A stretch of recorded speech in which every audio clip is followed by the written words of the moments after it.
Haven't spoken. 1, 2, 3. Yes. Stand up, say who you are. I'm Mariah Louie. My interest is in pharmaceuticals, but I have a question about the cost of implementing these measurements. We haven't heard very much about the cost, and I wonder to what extent you have to be, a multi-billion pound company to actually implement these. Well, I did ask that question. Was it Anglo? Anglo still here? Yeah, would you still there, Mariah? And you said less than 6 months, or what did you say? You had an answer to that question. I mean, to implement this, it varies hugely according to the scale of the communities and the operation we're doing. But certainly, we're sharing it with a number of other schools. Indeed, through our NGO partner in Chile, Casa de la Paz, they're using that methodology with the other companies they work with. So it isn't only for the one stretch. My name is Stephen. Louder. My name is Stephen. I represent myself. I'm asking the Anglo American, from these billions of gain we make, can you create a pension fund for those farmers working for you? Maybe one farm, when they have maybe 60 years, they cannot work. Like the man here with cocoa farm. There are many cocoa farmers. They don't have pension in Africa. So maybe in Indonesia it's the same. Can you people use out of those tax you are paying to those government over there, you create a pension fund for the farmers. So maybe in 60 years, when they are old like this, they can withdraw it. Very good. Thank you. Jonathan Mitchell, if you're I'm in this corner, you've done a lot of work on the value chain approach. This question about cost and choosing between methods, you'd like to contribute?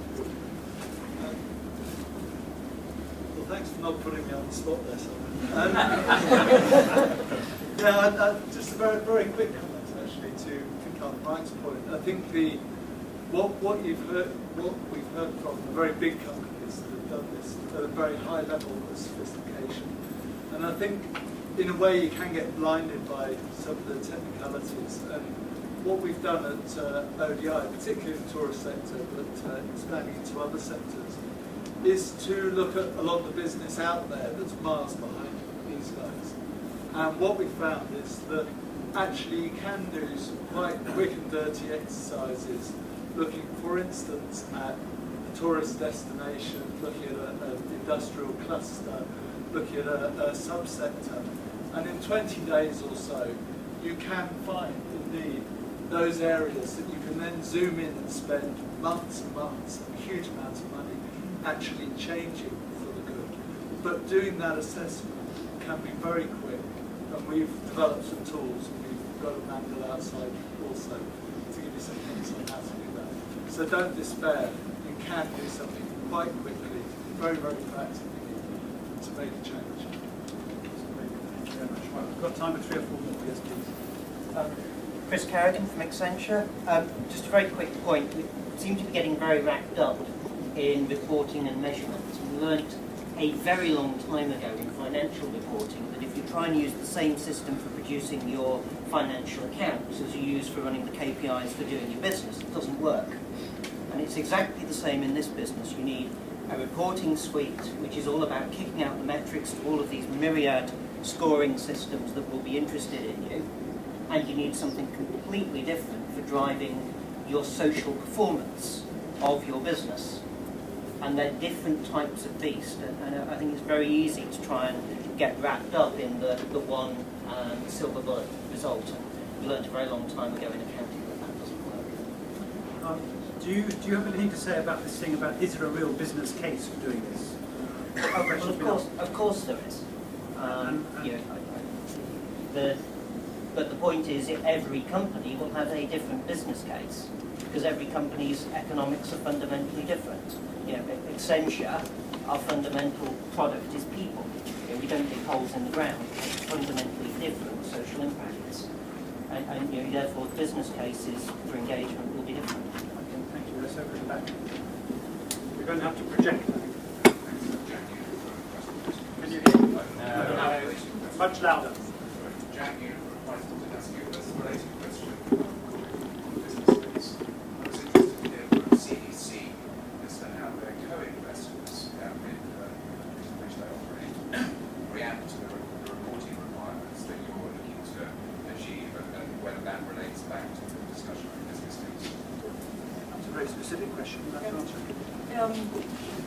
type of co-investors, often there are other development finance institutions, and we collaborate and have the same standards. For example, using the IFC performance standards, which are on par with CDCs and other development finance institutions.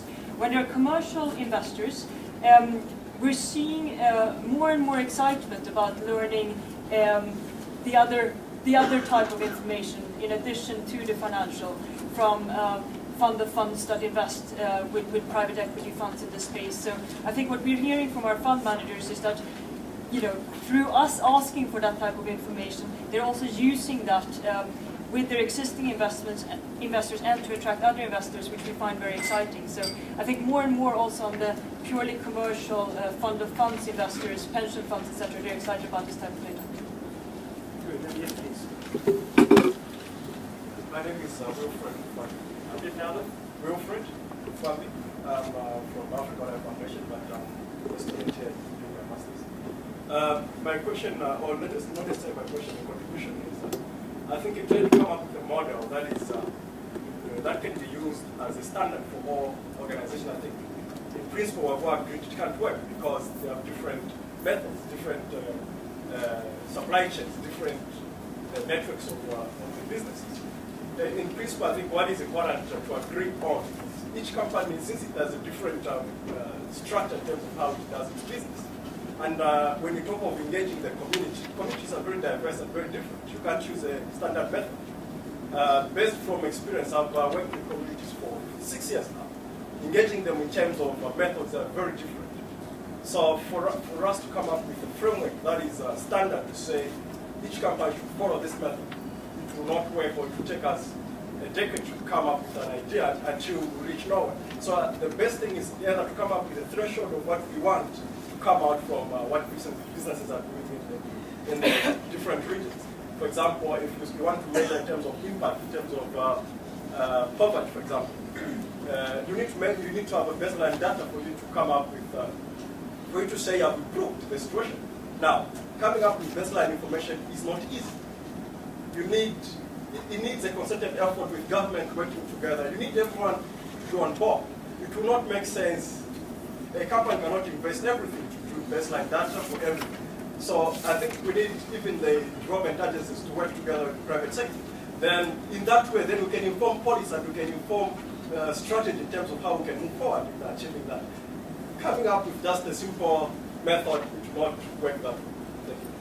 I think that's absolutely correct, and certainly the business about baseline data. But I suppose, Caroline, the proposition for the meeting is that there are different families of approaches, and that sometimes people don't realise that there are these different families, so they kind of charge off to Basingstoke where they could be going to Ipswich, kind of thing.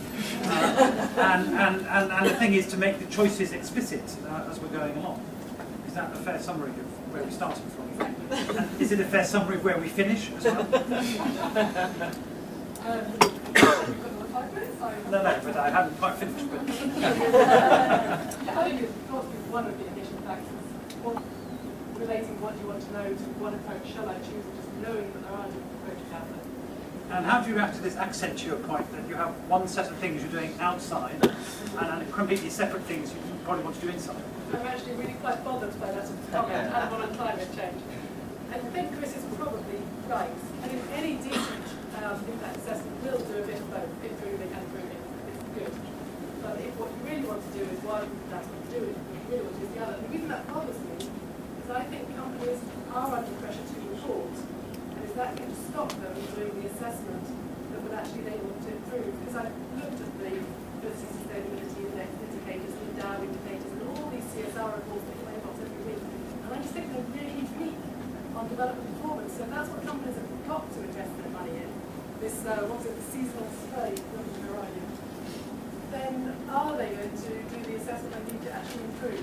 So I fear. It's a very valid point. I mean, there's a whole cost to be minimised in terms of metric reporting into various indices, and then there's a completely separate conversation where you want to put your real investment money, which is driving the business cases for your social improvement.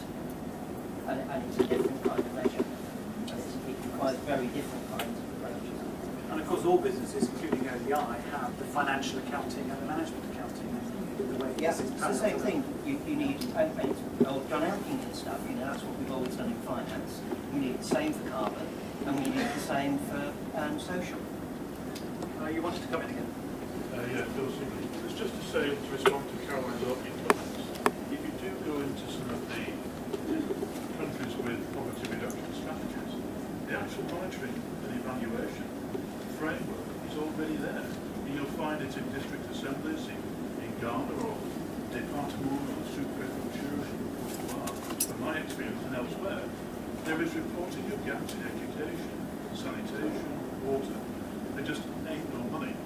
And I think this is the problem, is that if we want to try and address that, I think it's, as any business interacts with a community, I think it's just a possibility that we should look at how we channel the part of our funding, shall we say, into specific areas to strengthen those communities. For me, that is the big picture where public-private partnerships we should be taking on board. And hitherto, we have a problem in trying to communicate that with some of our colleagues, but it is actually there. And I would invite Caroline to come to my office and I'll prove it. That much paper just on one local authority. Very good. Zaki, Business Action for Africa, our partners here, so do you want to say anything? I'll just say that the feedback we've had from our corporate members is that measuring their impact is probably the #1 priority at the moment, trying to tell in an evidence-based way what the impact of business is. I think for too long we've heard stories and anecdotes. It's time to move into some evidence. I think our hypothesis is that there is a positive impact, but the onus is on us now to prove that. Very good. Remember, this is not the last in this series of meetings, and nor is it the first. So we've had some really good illustrations of what businesses are doing for development in the previous meetings. We wanted to focus very particularly on methods in this one, but there are other topics we will come back to in future meetings. And the next meeting, I can tell you, is on the 23rd of June. And the title is Getting Results from Engagement, How Should Government and Business Work Together to Enhance the Investment Climate and Business-Driven Development, and measurements clearly part of that. I take away one big thing from this, which is the Ipswich Basingstoke problem, actually. We need a place where businesses can find the standard accounting they need, the statutory accounting, and also the management accounting options that they have available to them. And it seems to me that the production of manuals is the biggest growth business in development. And to have one place where you can go and see them laid out and get some advice on what is going to work for you and to get the kind of consultancy support you need is a really valuable product of the kind of work that we're all engaged in. So let me, did you want to say something? Yeah, I can, yeah. Yeah. Oh, I'm going to say my final thing, so you say yours first. All right, I just want to say a big thank you to Caroline Ashley, who is actually moving on and has been the brains behind the operation, if you like, of the whole event series. So on behalf of Business Action for Africa, DFID and NGI College, I'd just like to say thank you to Caroline Ashley, and I think a round of applause.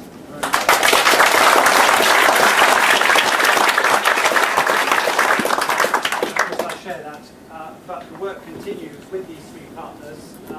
You're there for Business Action for Africa, Karen Ellis, Jonathan Mitchell, others will be running the work for ODI, and our different colleagues, Mavis and the others, which are here as well.